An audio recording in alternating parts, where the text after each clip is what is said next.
Hi guys, what's up? Today's topic is inflation types. So we have six type of inflation.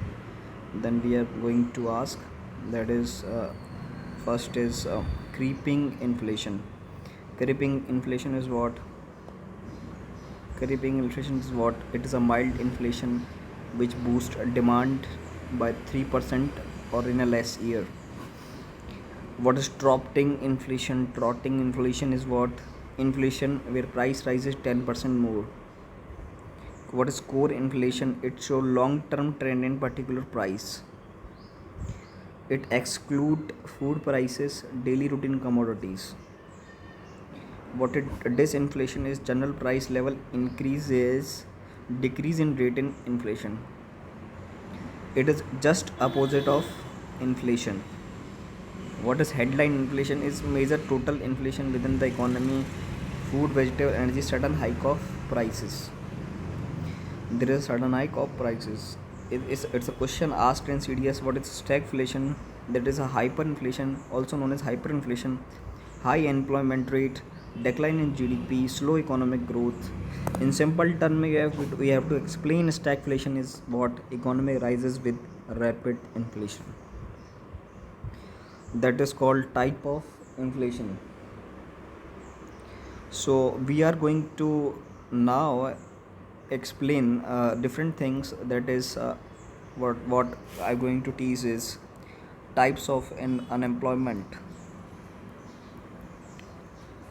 Types of unemployment.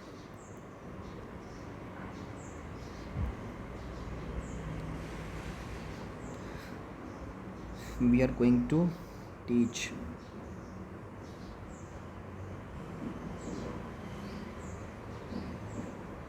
Now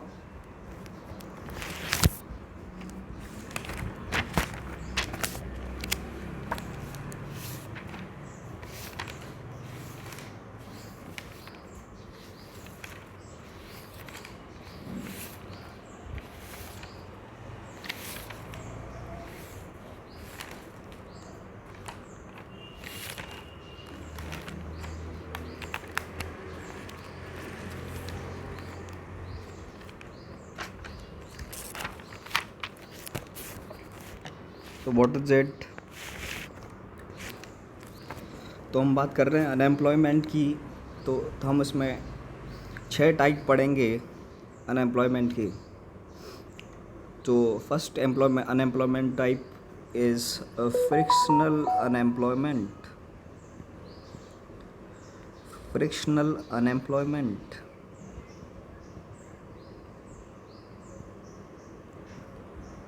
Frictional unemployment. Second is seasonal unemployment.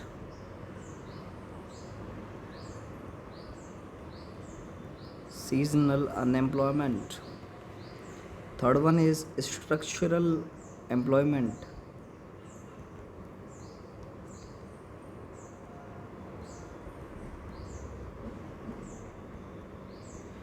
Second is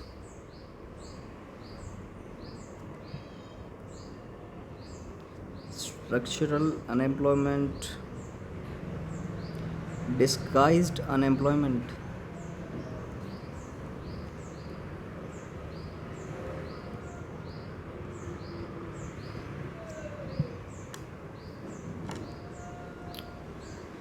Or second is cyclical unemployment.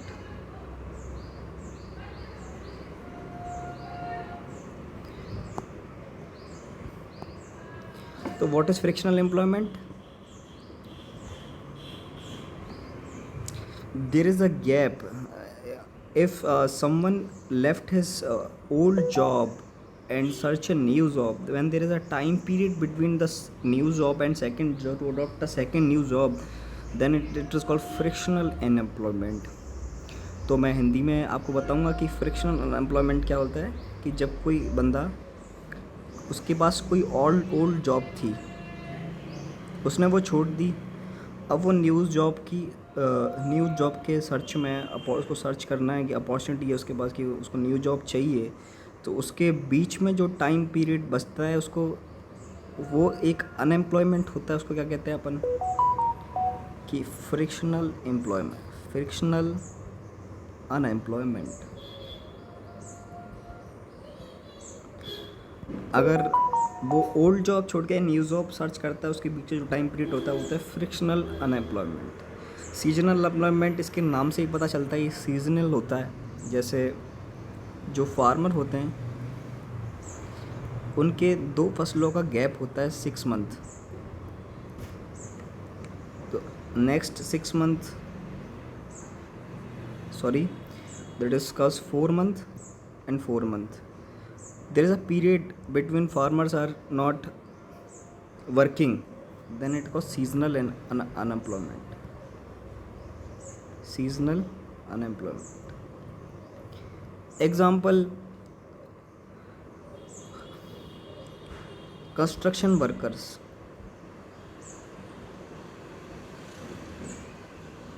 according to seasons they get work, in rainy season they get stopped by the climate and they didn't do any job for any type of company। Structural employment होता है कि technology की वजह से और कोई outdated skill की वजह से लोगों का जॉब चला जाना। जैसे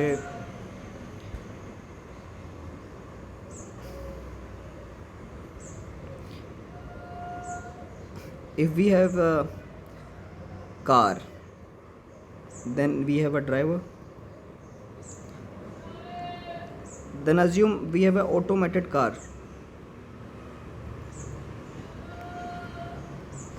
then we have no driver, because why? अगर हम इस पर कार है तो उसके साथ हमारे पास ड्राइवर होगा, अगर वो ऑटोमेटेड कार है तो ड्राइवर हमारे पास नहीं होगा। क्यों? क्योंकि टेक्नोलॉजी ने उसको उसकी जॉब को किल कर लिया या फिर उसको हटा दिया उसकी जॉब को टेक्नोलॉजी की वजह से। तो स्ट्रक्चर, जब भी इकोनॉमी में स्ट्रक्चर चेंज आता है, स्ट्रक्चरल चेंज आता है, मतलब कोई टेक्नोलॉजी इंट्रोड्यूस होती है उसकी वजह से जो जॉब चली जाती हैं, उसकी वजह से जो एम्प्लॉयमेंट चला जाता है उसको कहते हैं structural unemployment. Structural unemployment technology की वजह से या फिर किसी की स्किल्स आउटडेटेड हो गई हैं जो मार्केट को रिक्वायर नहीं है, उसको हम कहेंगे स्ट्रक्चरल अनएम्प्लॉयमेंट। डिसगाइज्ड अनएम्प्लॉयमेंट का मतलब है जब सरप्लस लेबर, मान लो किसी के पास एग्रीकल्चर फार्म है, उसके पास 7 बच्चे हैं, तो वो अपने 7 बच्चों को कहेगा कि आप एग्रीकल्चर फार्म में आइए, तो उसमें उनकी जो 7 बच्चों की जो मेहनत है उसकी प्रोडक्टिविटी पे उस पर कोई असर नहीं पड़ेगा। तो उसमें जो मार्जिनल प्रोडक्टिविटी है वो ज़ीरो हो जाएगी, क्योंकि सरप्लस लेबर का वहाँ पर कोई काम नहीं है। वो 3 बंदों से भी वही काम चल रहा था, 7 बंदे आने से कोई प्रोडक्टिविटी पर असर नहीं पड़ा। तो इसका एग्जांपल, सबसे बढ़िया एग्जांपल है रूरल फार्म सेक्टर।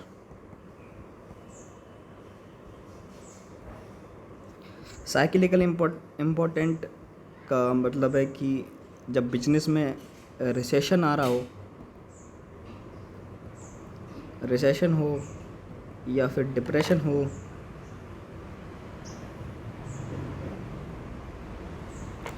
तो प्रोडक्शन और सेल पे फ़र्क पड़ता है। Production and sale will be affected, तो उनमें भी दिक्कत आएगी। तो ये साइकिल चेंज जिसकी वजह से जो अनएम्प्लॉयमेंट आया है तो उसको हम कहेंगे साइक्लिकल अनएम्प्लॉयमेंट। तो हमने 6 टाइप ऑफ अनएम्प्लॉयमेंट कवर कर लिए। आगे चलते हैं दूसरे कंसेप्ट पे।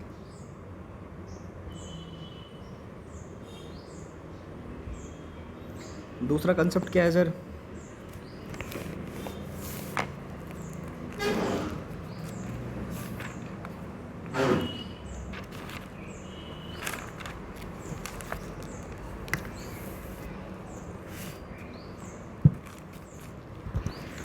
कभी कभी क्वेश्चन आता है मनी एंड इट्स फंक्शन से। Money and its function. आप इसको नोट डाउन कर लें अपनी नोटबुक में, ताकि यहाँ से क्वेश्चन आपको मिले एग्ज़ाम में। तो एक क्वेश्चन आया था CDS 2021 में कि फंक्शन ऑफ मनी बताइए sir, what is the function of money. तो ये हमारे लिए 3 तरह से काम आता है। एक तो वैल्यू को स्टोर करता है, स्टोर ऑफ वैल्यू, और दूसरा फंक्शन इसका है कि ये मीडियम ऑफ एक्सचेंज है। आप किसी भी सामान को इससे ख़रीद सकते हैं या फिर इसको एक्सचेंज करके कोई भी कमोडिटी ले सकते हैं। तीसरा ये यूनिट ऑफ अकाउंट है, और चौथा ये स्टैंडर्ड ऑफ डिफर्ड पेमेंट है।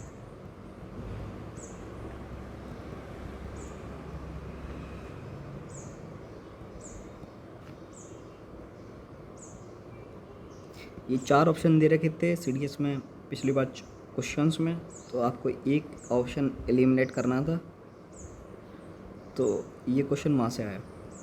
हमने मनी और उसके फंक्शन को कवर करा। एक क्वेश्चन आया था कोलेट्रल के ऊपर।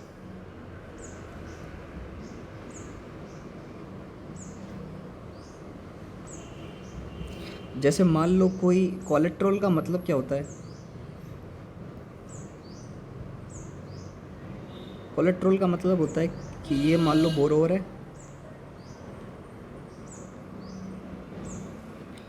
और ये है बैंक। अब बैंक ने इसको लोन दिया, इसने कोई असेट रखा उसके पास एज अ गारंटी, तो ये असेट क्या होता है? कोलेट्रल। ये असेट है कि अगर बैंक वो लोन नहीं चुका पाया तो वो असेट अपने पास रख लेगी, तो ये उसको हम कहते हैं कोलेट्रल। ये क्वेश्चन भी CDS 2020 में आया था, 2021 दोनों में आ चुका है।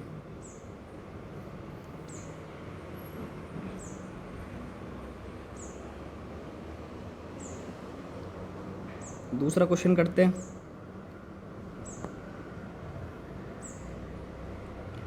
कंसेप्ट 7,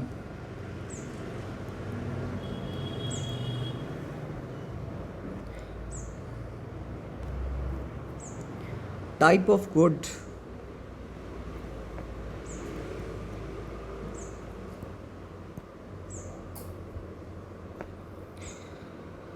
तो टाइप ऑफ गुड्स का क्या मतलब है सर? हम इसमें 3 टाइप की गुड्स पढ़ेंगे। तो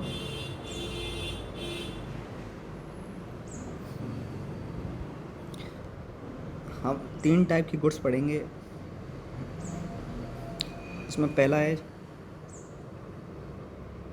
फ्री गुड, सेकंड है कॉमन गुड, और दूसरा है पब्लिक गुड।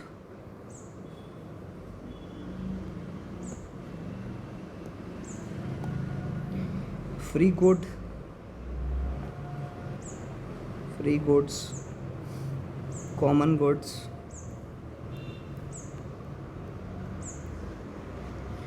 और पब्लिक गुड। यहाँ से भी कभी कभी क्वेश्चन आते हैं। इसको हम 3 क्लासिफिकेशन में कन्वर्ट करेंगे। पहला क्लासिफिकेशन होगा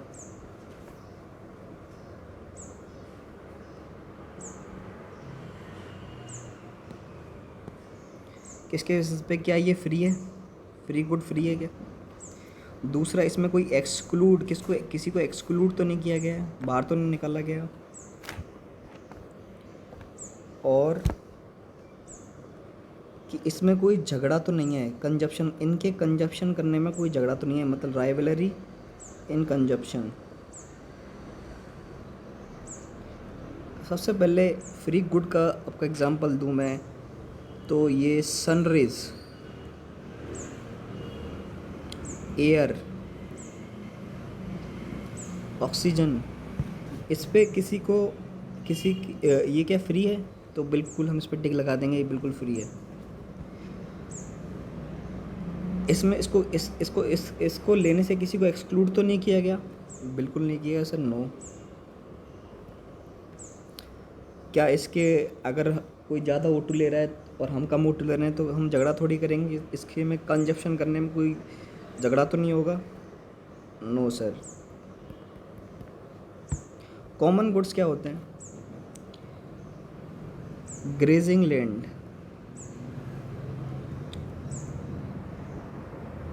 फिश पॉन्ड, ये क्या होते हैं? कॉमन गुड्स, जिसको सब यूज़ करते हैं, जो है कंजप्शन में, जो एग्रीकल्चर लैंड ये वगैरह। तो ये फ्री है बिल्कुल सर। किसी को एक्सक्लूड तो नहीं किया गया? बिल्कुल नहीं किया। पर इसके कंजप्शन में क्या है?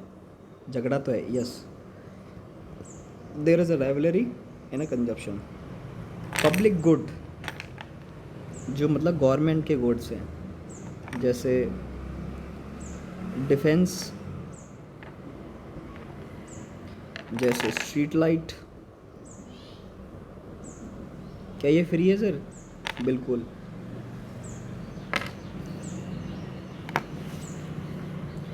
तो इनको गवर्नमेंट पे करती है, ये फ्री है बिल्कुल। कोई एक्सक्लूड तो नहीं है? नहीं। इनका बेनिफिट सबको मिलेगा। ऐसे इनकम टैक्स डिपार्टमेंट हो गया, जो भी गवर्नमेंट के डिपार्टमेंट्स हैं, पर इनके कंजप्शन में कोई झगड़ा नहीं, क्योंकि गवर्नमेंट रिलेटेड है। तो ये थे टाइप्स ऑफ गुड्स जो मैंने कवर किए। आगे चलते हैं हम दूसरे टॉपिक पे, गुड्स।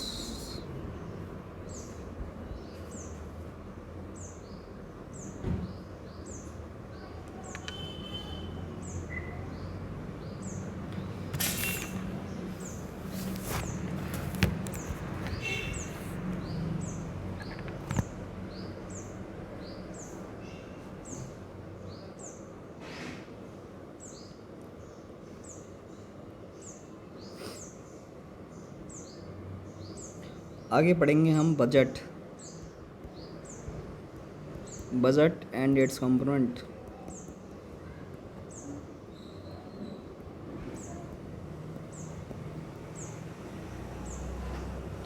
बजट और इट्स कंपोनेंट पढ़ने के लिए सबसे पहले हमें पढ़ना पड़ेगा कुछ टैक्सेशंस के बेसिक्स।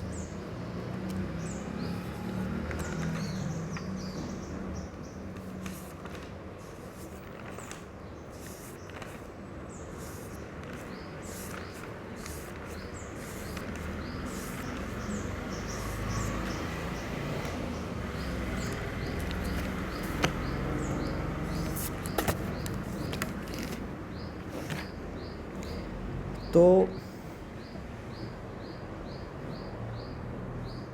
सबसे पहले हम क्या करते हैं, बजट के बारे में पढ़ते हैं।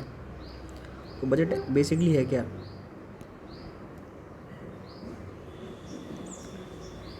तो बजट बेसिकली है एनुअल फाइनेंशियल स्टेटमेंट,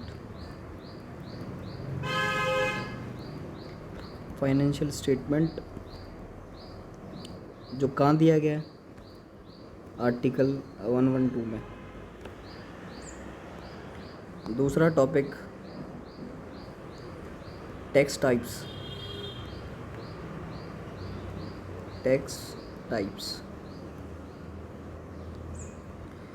तो टैक्स क्या होता है कि जो गवर्नमेंट लेती है अलग अलग तरह से अपने रेवेन्यू कलेक्शंस के लिए, और वो टैक्स का नाम आता है डेवलपमेंट प्रोजेक्ट्स में।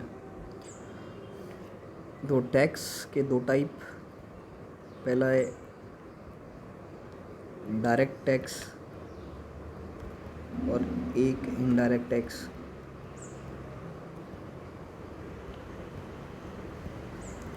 इनडायरेक्ट टैक्स जो डायरेक्ट नहीं लिया जाता। इनडायरेक्ट टैक्स मतलब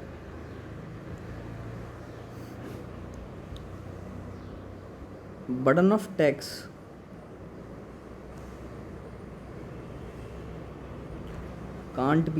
can be shifted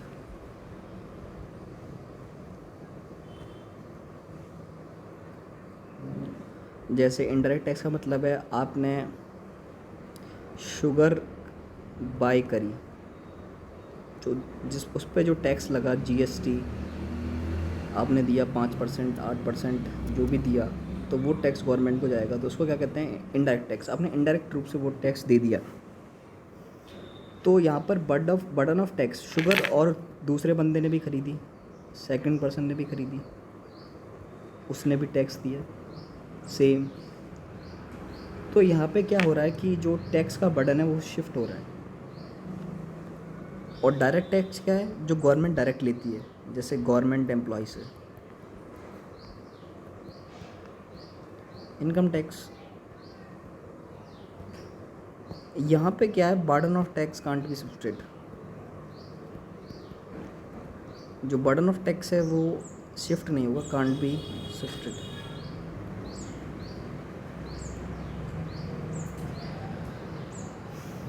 तो हमने दो टाइप के टैक्स पढ़े। अब direct indirect tax, direct tax में हम कुछ टैक्सेस और पढ़ेंगे जो गवर्नमेंट लगाती है।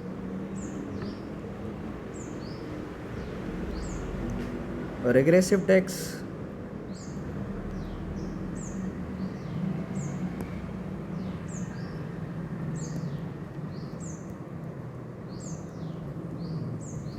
क्या होता है, इनकम राइज कर रही है, इनकम बढ़ रही है, पर टैक्स रेट नीचे जा रहा है।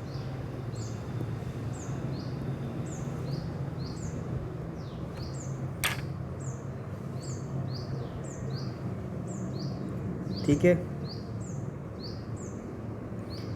प्रोग्रेसिव टैक्स,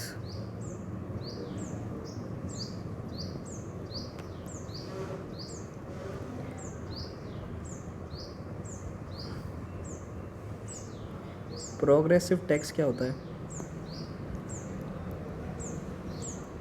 इनकम के साथ टैक्स बढ़ना, टैक्स रेट भी बढ़ जा रहा है।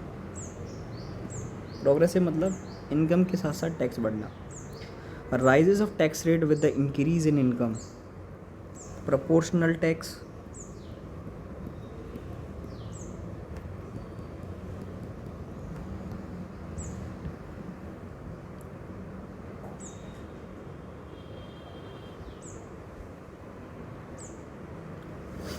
डायरेक्ट टैक्स जो होता है, direct tax on income irrespective of class. Income पे डायरेक्ट टैक्स लगाना, कुछ प्रोपोर्शनल में टैक्स निकाल लेना, उसको कहते हैं प्रोपोर्शनल टैक्स, जो कि डायरेक्ट लगता है इनकम के ऊपर। डिग्रेसिव टैक्स,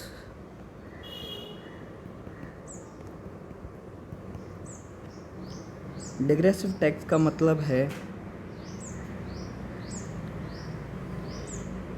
कि सर्टेन लिमिट तक, जैसे अब मैं कह रहा हूँ कोई ग्राफ है, ये ग्राफ ऊपर जा रहा है, तो कुछ सर्टेन ये लिमिट है इसकी, यहाँ रुक जाएगा, तो यहाँ से ही यूनिफॉर्म हो जाएगा। यहाँ से क्या हो जाएगा, ये यहाँ तक टैक्स रेट बढ़े, टैक्स रेट यहाँ से ऊपर गया और कुछ लिमिट के बाद वो यूनिफॉर्म हो गया, तो उसको हम कहेंगे डिग्रेसिव टैक्स। क्या कहेंगे sir, degressive tax, the tax which is reaches to certain limit and get uniform. तो फिर यहाँ से uniform rate of tax will be imposed on citizens, यहाँ से यूनिफॉर्म रेट ऑफ टैक्स लगेगा। अब बात कर लेते हैं बजट के कुछ इम्पोर्टेंट टॉपिक्स की जो हमें काम देंगे।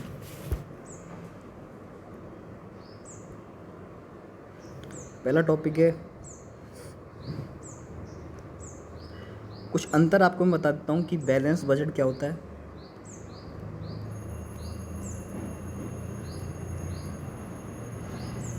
और अनबैलेंस्ड बजट क्या होता है।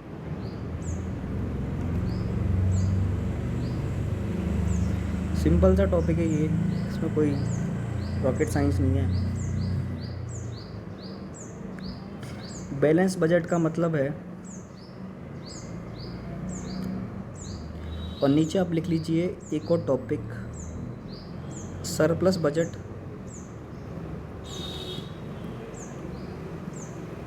और डेफिसिट बजट। आपको पता है बैलेंस बजट क्या होगा?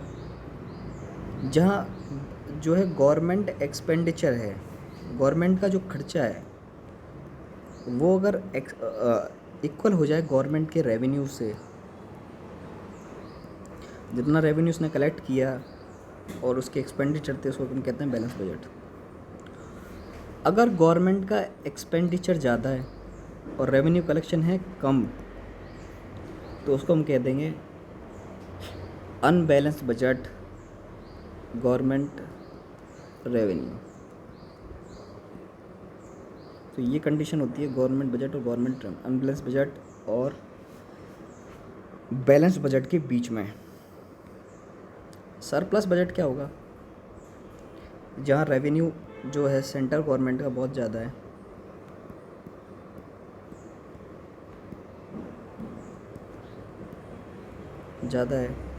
और एक्सपेंडिचर कम है, उसको कहते हैं सरप्लस बजट। और यहाँ पर डेफिसिट में कब चला जाएगा? जब एक्सपेंडिचर ज़्यादा है, एक्सपेंडिचर बहुत ज़्यादा और रेवेन्यू कलेक्टेड कम है।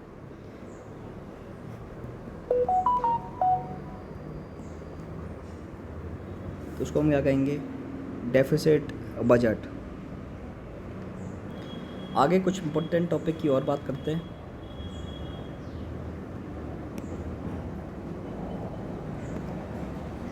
रेवेन्यू रिसिप्ट्स क्या होती हैं सर? रेवेन्यू रिसिप्ट्स और capital receipts.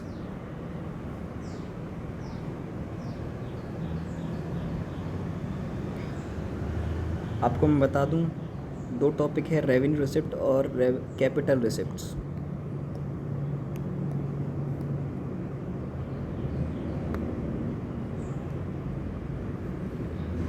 Capital receipts, revenue receipts वो होती हैं जैसे गवर्नमेंट के जो असेट्स हैं उनको भी कम नहीं करती और गवर्नमेंट पे उधारी नहीं बढ़ाती, लाइबिलिटी नहीं क्रिएट करती।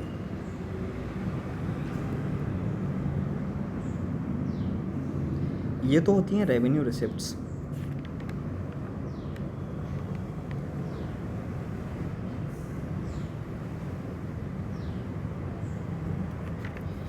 रेवेन्यू रिसिप्ट होती है daily routine expenditure of government.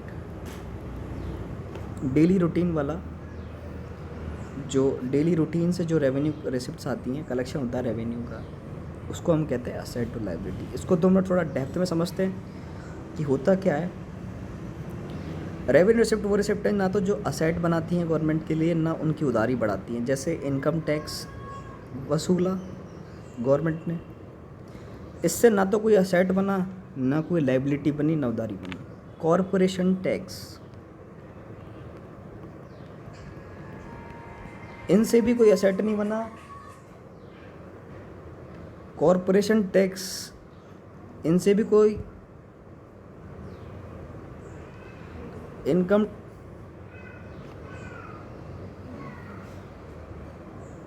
Tax और कॉरपोरेशन टैक्स, इनसे ना तो कोई असेट बना, ना लाइबिलिटी बनी। और नॉन टैक्स रेवेन्यू, ये इसको हम डाल देते हैं टैक्स रेवेन्यू में। और नॉन टैक्स रेवेन्यू, ये इनसे जो टैक्स आता है उसको हम कहते हैं, जैसे गवर्नमेंट की फाइन पेनल्टी से जो टैक्स आया, तो इनसे ना तो कोई असेट बन रहा है, ना कोई लाइबिलिटी क्रिएट हो रही है। तो ये रेवेन्यू रिसिप्ट का रेवेन्यू कलेक्शन से। कैपिटल रिसिप्ट या तो कोई उधारी बनाएगी, क्रिएट लाइबिलिटी,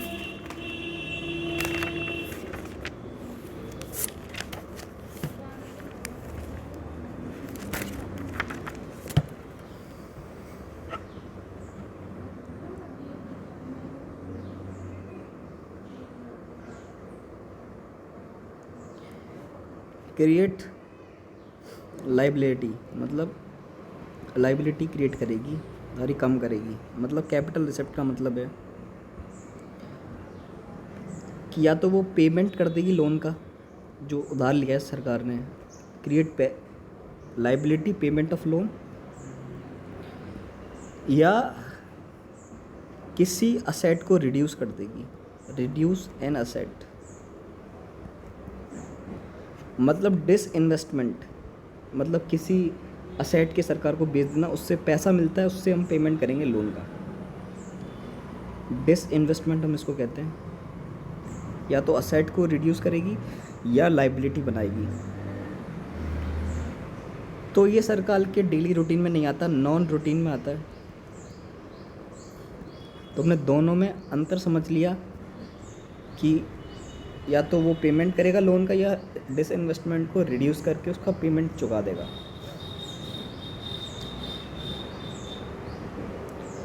अब बात करते हैं दो चीज़ की और की।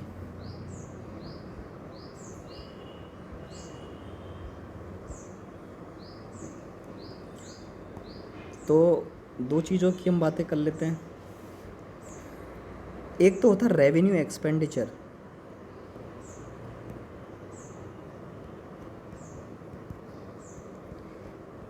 एक होता है कैपिटल एक्सपेंडिचर।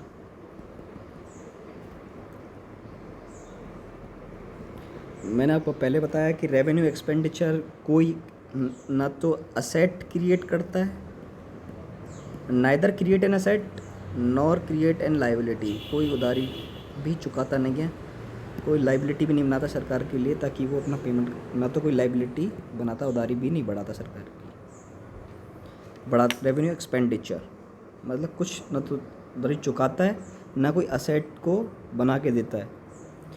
मान लो सरकार ने इनकम टैक्स वो इनकम दी, मतलब सैलरी, सॉरी इट्स तो रेवेन्यू एक्सपेंडिचर का मतलब है कि सरकार ने भाई मेडिसिन्स पे खर्चा किया, सब्सिडी पे खर्चा किया, डॉक्टर्स की सैलरी पे खर्चा किया, गवर्नमेंट एम्प्लॉयज़ की सैलरी पे खर्चा हुआ है। इनसे इनकी सैलरी सब्सिडी वगैरह जो भी सरकार दे रही है, इनसे ना तो कोई असेट क्रिएट हो रहा है ना ये कोई लाइबिलिटी क्रिएट कर रहे हैं। मतलब रेवेन्यू एक्सपेंडिचर से हमें कोई जो है काम नहीं है। रेवेन्यू एक्सपेंडिचर जो है सरकार का असेट नहीं बनाता है, ये अनयूज़फुल एक्सपेंडिचर्स हैं जो यूज़फुल हैं पर इनसे कुछ काम, इससे हमारे कोई प्रॉफिट जनरेशन नहीं होता है। मान लो सरकार ने कोई म्यूज़ियम बनाया या फिर कोई टूरिज़्म स्पॉट बनाया,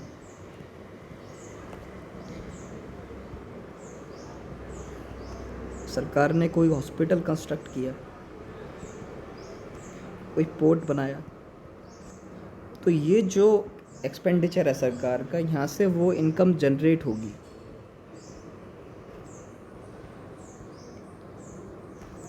इनकम जनरेट होगी और लाइबिलिटी सरकार की कम होगी, उधारी कम होगी, तो रिडक्शन होगा लाइबिलिटीज़ में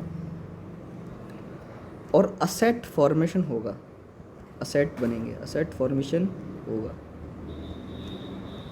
तो कैपिटल एक्सपेंडिचर सरकार के वो खर्चे जो हमें प्रॉफिट कमा के देते हैं या फिर कोई असेट बनाते हैं, लाइबिलिटी को कम करते हैं। रेवेन्यू एक्सपेंडिचर जो खर्चे जो सरकार के वेस्टफुल एक्सपेंडिचर्स भी कह सकते हैं या फिर यूज़फुल एक्सपेंडिचर तो हैं ये, पर कोई कलेक्शन नहीं करके देते प्रॉफिट का, ये नॉन प्रॉफिटेबल होते हैं। हम रेवेन्यू रिसिप्ट पढ़ चुके हैं, कैपिटल रिसिप्ट पढ़ चुके हैं, हम रेवेन्यू एक्सपेंडिचर पढ़ चुके हैं, कैपिटल एक्सपेंडिचर भी पढ़ चुके हैं। ये बहुत इंपॉर्टेंट टॉपिक है बजट का जो आपको समझना है।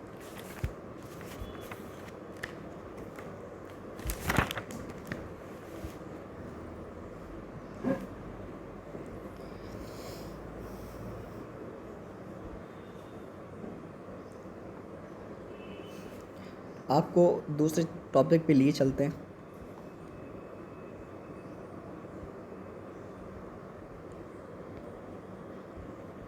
जो हम बात कर रहे हैं, प्लान्ड एक्सपेंडिचर और non planned expenditure.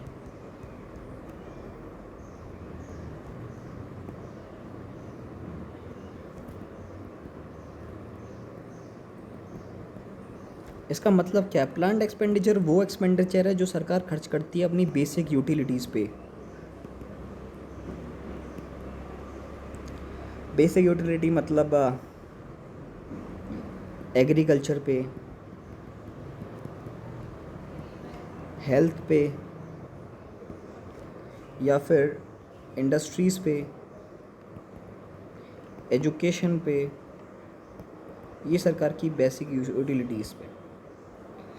Non planned expenditure वो एक्सपेंडिचर हैं जो बेसिक यूटिलिटी के अंदर नहीं आते, जो कि है नॉन बेसिक यूटिलिटीज़। मतलब नॉन बेसिक यूटिलिटी का मतलब पुलिस पे खर्चा, उनकी सैलरीज पे, मिलिट्री पे खर्चा, जुडिशरी पे खर्चा, सब्सिडीज़ पे, ओल्ड एज पेंशन्स, ये सब चीज़ें क्या हैं? प्लान्ड एक्सपेंडिचर और नॉन प्लान्ड एक्सपेंडिचर। तो ये इंपॉर्टेंट टॉपिक ख़त्म हो गया, planned expenditure, non planned expenditure. अब हम बात करेंगे डेब्ट ट्रैप की। डेब्ट ट्रैप की बात करेंगे। अभी हम डेफिसिट पढ़ लेते हैं कि भैया कितने टाइप के बजटरी डेफिसिट्स होते हैं। Budgetary deficit types.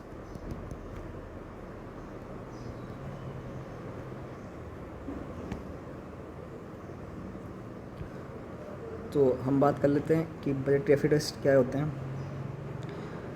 डेफिसिट का मतलब समझ लीजिए कि अगर टोटल एक्सपेंडिचर है गवर्नमेंट का,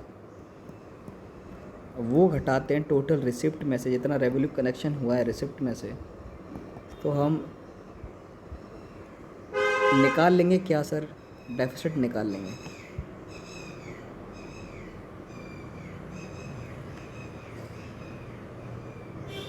तो हम 3-4 डेफिसिट का नाम लेंगे, पढ़ेंगे। वो है रेवेन्यू डेफिसिट। वो क्या है सर? Revenue deficit. फिर दूसरा क्या है? Fiscal deficit. सेकंड क्या है? Primary deficit. ये क्वेश्चंस आ जाते हैं सीडीएस में कि डेफिसिट्स के ऊपर पूछ लेता है।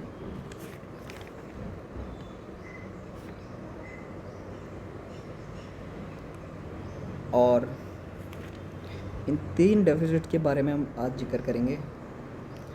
रेवेन्यू डेफिसिट का मतलब है रेवेन्यू एक्सपेंडिचर सर।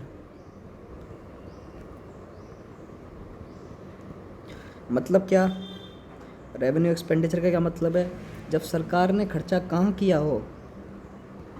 सैलरीज़ पे, सब्सिडीज़ पे, और कहाँ खर्चा किया हो सर? डॉक्टर्स पे, मेडिसिन्स पे। तो ये सब क्या है? सरकार की रेवेन्यू एक्सपेंडिचर, जहाँ से ना तो कोई असेट क्रिएट होगा, ना कोई लाइबिलिटी क्रिएट होगी सरकार के ऊपर। अब ये ज़्यादा हो जाए रेवेन्यू रिसिप्ट से। रेवेन्यू रिसिप्ट मतलब सरकार ने जहाँ कलेक्शन लिया, किससे कलेक्शन लिया? रेवेन्यू रिसिप्ट से, इनकम टैक्स से जो पैसा वसूला, सेल टैक्स से जो पैसा वसूला, कॉरपोरेशन टैक्स से जो पैसा वसूला। अगर रेवेन्यू एक्सपेंडिचर उससे ज़्यादा हो जाए रेवेन्यू रिसिप्ट से, तो उसको हम क्या कहेंगे सर? Revenue deficit. अब आप पूछोगे कि रेवेन्यू डेफिसिट को हम कंट्रोल कैसे कर सकते हैं? तो इसके कुछ मेथड्स हैं। एक तो सरकार अपने अननेसेसरी खर्चे कम कर दे। अननेसेसरी एक्सपेंडिचर सरकार को कम करने होंगे। जैसे सब्सिडी लीकेज को रोकना होगा। सब्सिडी लीकेज, करप्शन केसेस, ये सब। और रेवेन्यू रिसिप्ट को बढ़ाना होगा, जो रेवेन्यू कलेक्शन है उसको बढ़ाना होगा।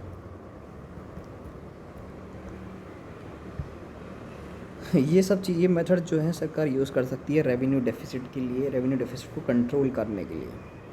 अब सबसे इम्पोर्टेंट टॉपिक जो मैं आगे पढ़ाने जा रहा हूँ वो है फिज़िकल डेफिसिट, एग्जामिनर का most favourite topic. Physical deficit क्यों इम्पोर्टेंट है आज समझ जाओगे। Physical deficit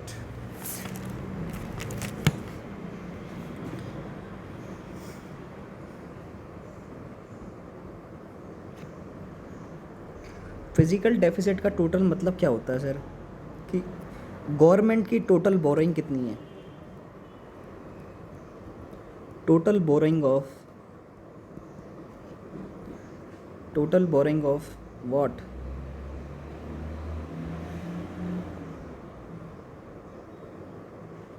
total borrowing of government कि कितनी बोरोइंग की सरकार ने, आईएमएफ से कितना पैसा लिया, इंडियन मॉनेटरी फंड से। जब एक क्वेश्चन अभी सीएससी में आया था, सीएससी 2021 या 20 में आया था शायद, कि जब आईएमएफ कोई फंड ग्रांट करती है किसी अदर कंट्रीज़ को, मॉनेटरी फंड ग्रांट करती है, उसको क्या कहते हैं, गोल्ड ट्रांच। ये क्वेश्चन आया था, तो ये इजी क्वेश्चन था, सिंपल कंसेप्ट बेसिस था। ध्यान रखिएगा कि जब जब बोरोइंग बढ़ती है सरकार की, उधारी बढ़ती है, जब जब कुछ ज़्यादा वो लोन लेती है या फिर कोई बोरोइंग बढ़ाती है अपनी, तो उसके साथ साथ उधारी भी बढ़ जाती है।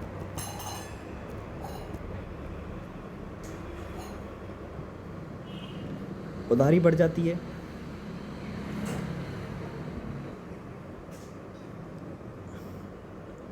तो अब फिजिकल डेफिसिट का क्या मतलब है यहाँ पे, कि बोरोइंग बढ़ गई और उधारी भी बढ़ गई, अब सरकार चुकाएगी उसको, तो कैसे चुकाएगी। तो इम्पैक्ट क्या पड़ेगा फिजिकल डेफिसिट का, हमने उधारी भी कर ली, बोरोइंग भी ले ली, ज़्यादा उधारी भी कर ली, तो उसका इम्पैक्ट क्या पड़ेगा। सरकार अपनी बोरोइंग को उधारी को चुकाने के लिए आरबीआई से बोरोइंग करेगी, बोरोइंग फ्रॉम आरबीआई।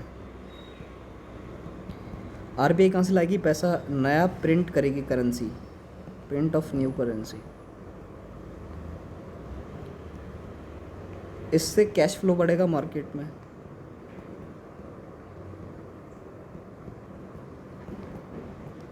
और ये कर देगा इन्फ्लेशन। तो पहला इम्पैक्ट तो ये पड़ा कि ये इन्फ्लेशन को जनरेट करता है। जितना ज़्यादा फिजिकल डेफिसिट होगा, जितनी ज़्यादा बोरिंग होंगी, इन्फ्लेशन भी उतना ही होगा। अब मान लो हमने पैसा लिया आईएमएफ से, तो हमारी फॉरेन डिपेंडेंस बढ़ गई। क्या बढ़ गई sir, foreign dependence. Foreign dependency को इंक्रीज़ करता है। दूसरी हमारी जो है इकोनॉमिक स्लेवरी, आर्थिक गुलामी को भी बढ़ावा देता है।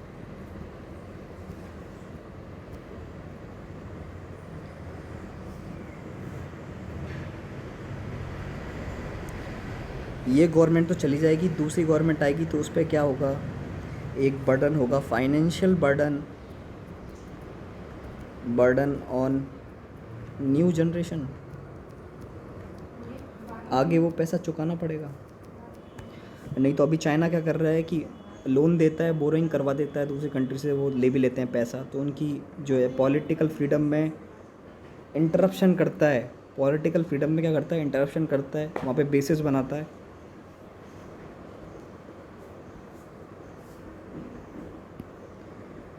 अगर रेवेन्यू डेफिसिट बढ़ जाएगा, रेवेन्यू डेफिसिट बढ़ गया, तो सरकार को उसका पेमेंट भी चुकाना है, पेमेंट ऑफ इंटरेस्ट।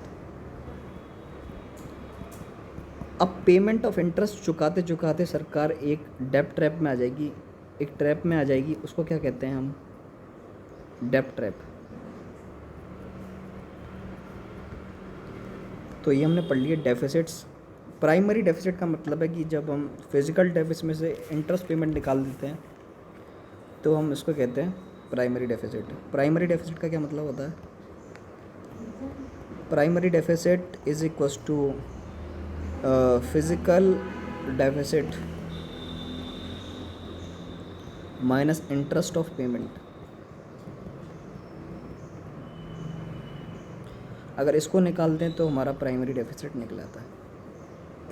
ठीक है सर, ये टॉपिक हो गया बजट और उसके कंपोनेंट क्या थे, बजट में क्या क्या इंपॉर्टेंट टर्म्स थी जो हमने सीखी। यहाँ से क्वेश्चंस पूछे जाते हैं, आप ध्यान दीजिएगा। सेकंड कंसेप्ट है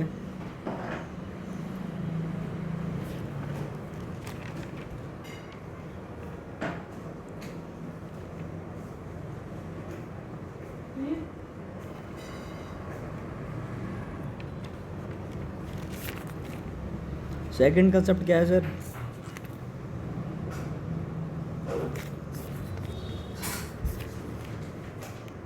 फॉरेन एक्सचेंज रेट।